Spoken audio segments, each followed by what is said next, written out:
Okay guys, magandang araw sa inyong lahat. So nandito ako sa kuruma namin, sa kotse namin.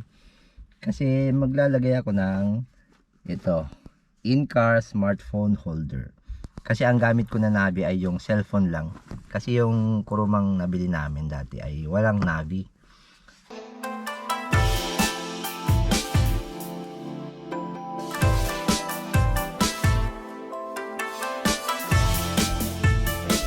Kasi ang gamit ko na Navi ay yung cellphone lang. Kasi yung kurumang nabili namin dati ay walang Navi. So kaya ang ginagamit ko pag nag-drive, so ito na yung gamit ko na Navi, cellphone lang. Google Map o kaya yung Apple Map. Kaya bumili ko ng ito, holder, smartphone holder para meron akong paglalagyan ng aking cellphone kapag nagmamaneho. Kasi nung hindi pa ako nagda-drive, yung asawa ko yung nagda-drive. Ako yung navigator, so hawak ko lang yung cellphone kung saan yung direksyon. Pero ngayon, ako na yung magmamaneho ng sasakyan namin. And then, ako na rin yung navigator. So, dalawa na yung trabaho ko. Kasi hindi masyadong maalam ng navigation yung aking asawa. So, ako magdadrive and then ako na rin yung magna-navigate kung saan yung direction. Kaya dapat mayroon na akong cellphone holder, smartphone holder para sa aking Navi. Okay, i-unbox natin to. So, hindi ko pa alam kung saan banda ilalagay itong holder na to. Kung dito pa sa right side ko o sa center ng sasakyan. So, pag-iisipan ko sa ngayon. Pero i-unbox muna natin to. So, open natin. So, binili ko to kasi sale to ngayon sa Amazon. 50%, nasa lampas 50% off. Hindi yung price niya, nasa ano lang, 1,400 yen plus, 1,400 plus. So, ito na siya. So, hindi naman siya masyadong kamahalan. Kaya binili ko na. Kasi naka-sale. 50% daw. So, yan. Ito. And then, mayroon tayong manual. So, ito yung manual niya. Yan yung manual. And then, meron pa yung ditong warranty. 3 months. 3 months warranty. Warranty card. And then, may tatlong parts ito. Saka ito. Buksan natin. Ito, ano ba to? So, ito. Unang part niya ay yung telescopic. So, yan. Na-adjust siya. Umahaba, umiiksi. Pwedeng i-adjust. And then, ito rin. Yun. Na-adjust din yung tilt nito. So, yan. And then, suction pump lang siya. So, kailangan nito yung mga plain surface. Yung flat na flat tulad ng salamin. So, malamang sa salamin ko ito ikakabit. Pwedeng sa windshield o kung saang flat na lugar dito sa dashboard. So, ito yung unang part.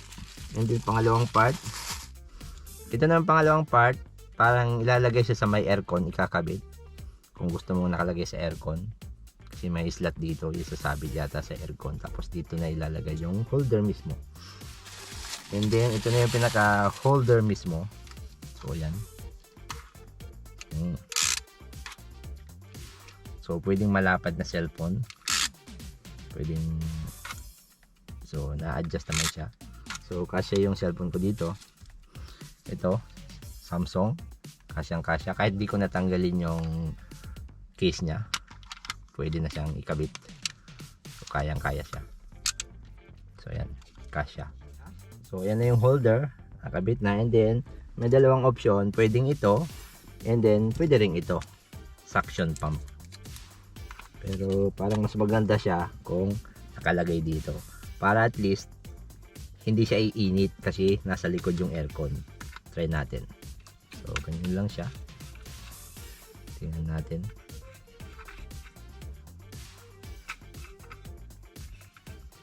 So, yan. So, ito na siya. So, ito, pwede siya nakiklip. Na-adjust siya. Pwede i-adjust sa pag pinag-rotate natin to. Nagkiklip siya. Nagka-clamp. So, ilalagay natin to sa may aircon. Tingnan natin kung mas maganda kung sa aircon ilalagay. So, kung dito ko siya ilalagay, okay din naman.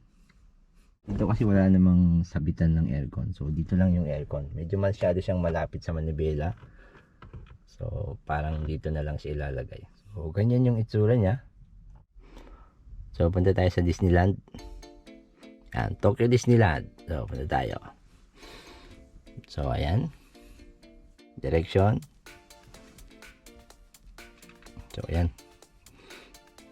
2 oras daw. So, kapag in-start ko na. Head southwest. Okay. So, ganyan na magiging itsura niya. Pero medyo natatakpan yata ng manibela. So, ayan siya. So, pwede na. Ganyan na lang. Hindi naman laging titingin dyan. Kung baga ano lang naman to guide. Parang guidance lang kung tama ba yung tinatahak na direksyon. Kasi dito wala kaming nabi. So, siguro okay na yung ganyan. Hindi naman siya nakasagabal dito sa sa windshield. Kasi nasa baba naman siya. Hindi siya masyadong mataas. So, yan. Pwede na yan. Ganyang setup. Dito kasi wala namang lalagyan. Kung ito naman kasi gagamitin ko, pwede naman siguro dito. Kaso, yung dashboard na to, hindi siya flat na flat. So, kung dito, pwede rin. Nakaganyan. So, pwede ko rin ilagay dito. Malamang pwede rin yung ganun. Yun nga lang, magiging sagabal siya sa windshield. So, yung pillar, medyo madadagdagan ng sagabal. Mayroon ng sagabal na pillar dito. And then mayroon pang cellphone dyan. So medyo hindi maganda para sa akin. So mas magandang dito na lang. Sa may bandang gitna. Kasi kita naman siya. Okay guys. So in-adjust ko siya ng konti. So yan yung pinakasagad niya. Yan yung pinakataas niya. So okay naman siya. Ganyan ang setup.